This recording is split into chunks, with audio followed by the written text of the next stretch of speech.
It's a quarter away from the top of the hour. He's Mark Hilliard, Chamber of Commerce President here in Indiana, and visiting with us this morning on this Christmas week. Our conversation brought to you by Marcus & Mack, a law firm representing injured people. Mark, good morning.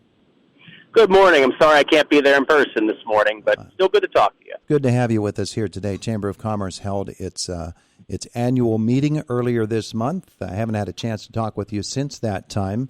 I'm sure you're pretty pleased with the way that it turned out, huh?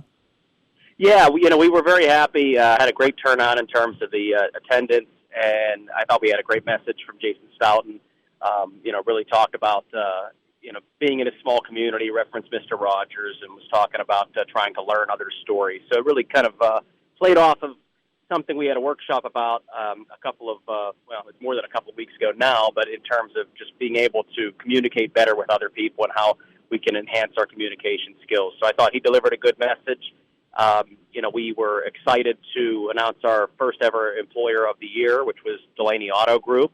So congratulations to them. And then we announced our class of the 2022 Business Hall of Fame for Indiana County. So all in all, it was a great event. It's a great way to kind of wrap up the calendar year, so to speak, even though we have a few weeks left. But it was a fantastic event. We were thrilled to hold it in person over at the KCAC. Absolutely, and that Business Hall of Fame, that's not something to just bypass and say, oh, those people aren't around us anymore, because their influence continues to be felt right now.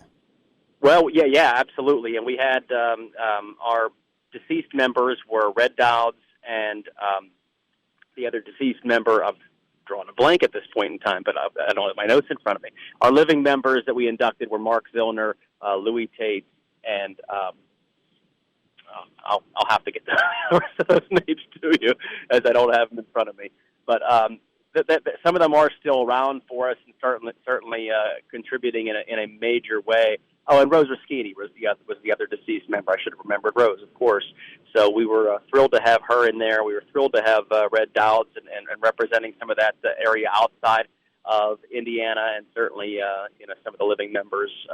Our first restaurateur with Louis Tate, I think, is important as well. So it was a very, very good class, and our chairman selection this year was Jimmy Stewart. So that was something that we felt that he made a significant impact on the business community, especially with the tourism side of things. So we had already contacted his daughter, and she will be coming up in mid-June whenever we do solidify that date to accept that award on her father's behalf. So it's going to be a great Hall of Fame. I think we have a fantastic class, and we're so very, very happy to be able to announce that and look forward to holding it in person next year. Absolutely. All right, so we move through the rest of 2021, and the year winds down, and we look forward to a new year. And you in your position have a chance to sort of maybe a little bit more glimpse into what the new year will look like from a business sense and from the way it will affect Indiana County and the various resources that you have. Of course, there are some major issues that will be dealt with here in Indiana County. Right at the top of that list is the governor's determination to force Reggie through in the early portion of this coming year. And that being the case, I'm sure you have great concerns. Well, we do. I mean, we have had concerns for quite a while, and that's been a big part of my advocacy efforts and joining with some of our other county leaders and our state legislators in trying to fight that. At the same time, we're also attempting to look at ways to, help to make these plants, these power plants in this area, still, a major leader in energy in the state, and to explore all the options, but certainly we're not talking about shutting these plants down, and that's not something that we choose to do. I know some of the dates that have been thrown out there, but that's still not something that we're taking a look at, as that's inevitable. I think there are other options that we can explore. We certainly are exploring those, but Reggie's certainly something that's not been very positive for this region, and regardless of what, even if it was completely thrown out today, I think it's made enough of an impact that and scared enough people. We've already lost a lot of jobs from it. People have already picked up and left in the energy industry, and we don't want to find ways to make us less competitive, not just with our county but our state. We want to find ways to make us more competitive, and I think there are other ways that we're doing that. But certainly that's something we're going to be taking a look at, and I think next year is going to be a big year in terms of that. Yeah, it absolutely is. Of course, the announcement coming about the closure of the Shalakta and the sewer generating station in 2028 at the latest, I believe, is the way that it should be phrased, and that's because of federal regulations. So it continues to have a major impact on Indiana County and will, and so we think about those energy jobs, and we understand that there's the possibility, and it's a pretty strong one, that there will be major job losses from it. And therefore, the attention turns to, okay, what do we replace those jobs with? Because we'd just as soon not lose people. We'd love to have more people here in Indiana County, and we have to have jobs for them. So I'm sure you're pounding the bushes there to try to find others who might be interested in coming here, and certainly the business climate in Pennsylvania has to support that. Well, we are, and like I said, I think still with those plants, I think there's still a lot of value there. So it's not like I don't feel it's an inevitability, even with some of those dates that have been thrown out about closures, that everything is going to completely shut down and it's just going to go away. I think there are ways that we can look to either repurpose some of those plants or even continue to find a way to have them operate maybe in a different capacity. But that's valuable land too, especially with the Homer City location and its access to the grid. It's extremely valuable, and I think that's a piece of property that's just not going to go away and lay vacant. So there are other options there. I also think that next year is going to be a big year in terms of the education here in Indiana, the education industry. I was just down at New Village Initiative on Friday touring that new facility and very excited about what they're going to be doing and how that's going to grow in the next year. And, of course, Westmoreland County Community College and what they're doing up there at that new building and that not groundbreaking, but ribbon cutting will be taking place next year as well. So I do think there are a lot of positives. Now, I don't know, when you talk about education and hopefully there are a couple of other announcements that will be made here in the coming year that will significantly impact that in a positive way. But I think that doesn't necessarily replace a lot of those jobs, but I think it also helps with the workforce development, and it helps to prepare a lot of people for the future and get our workforce ready.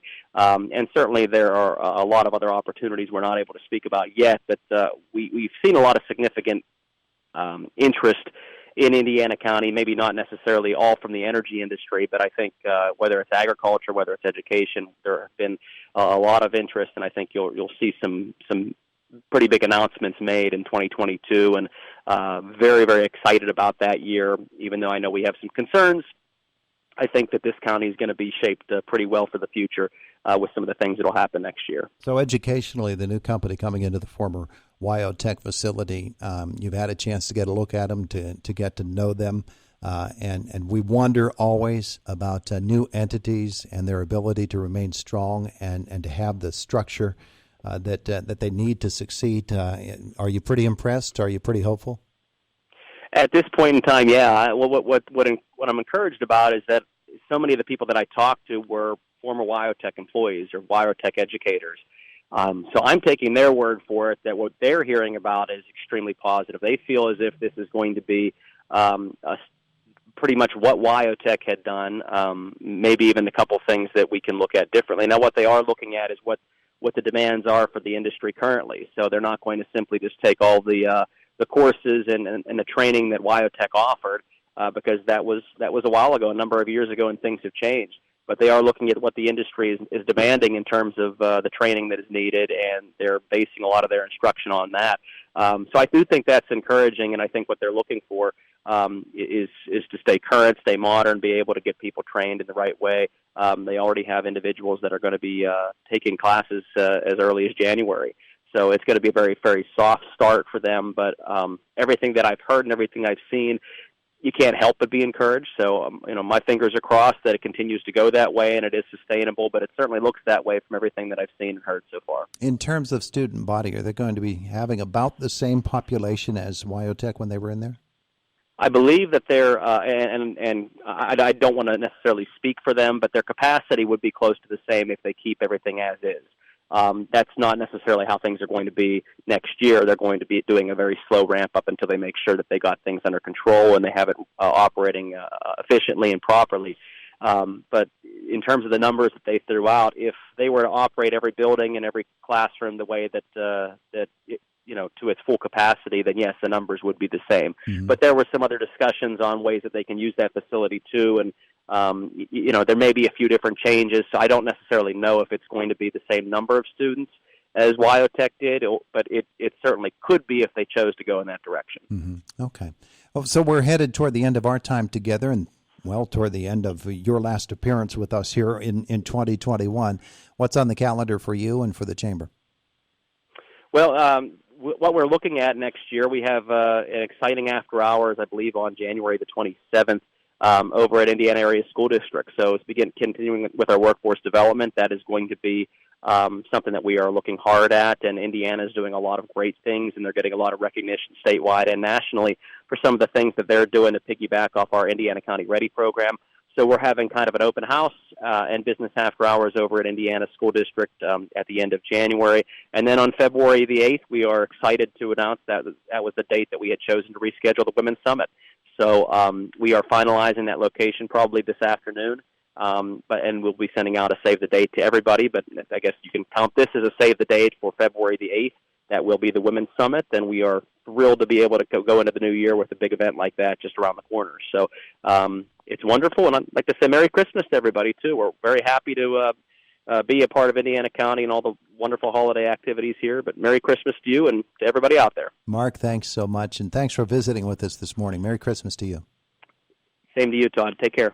It is the voice of Indiana County, WCCS, 101.1 FM and AM 1160. And good morning. Thanks so much for being with us here today. It's about, let's call it 3.5 minutes away from the top of the hour. Fox News coming your way. Then we follow with news from our WCCS newsroom on this beautiful Monday morning.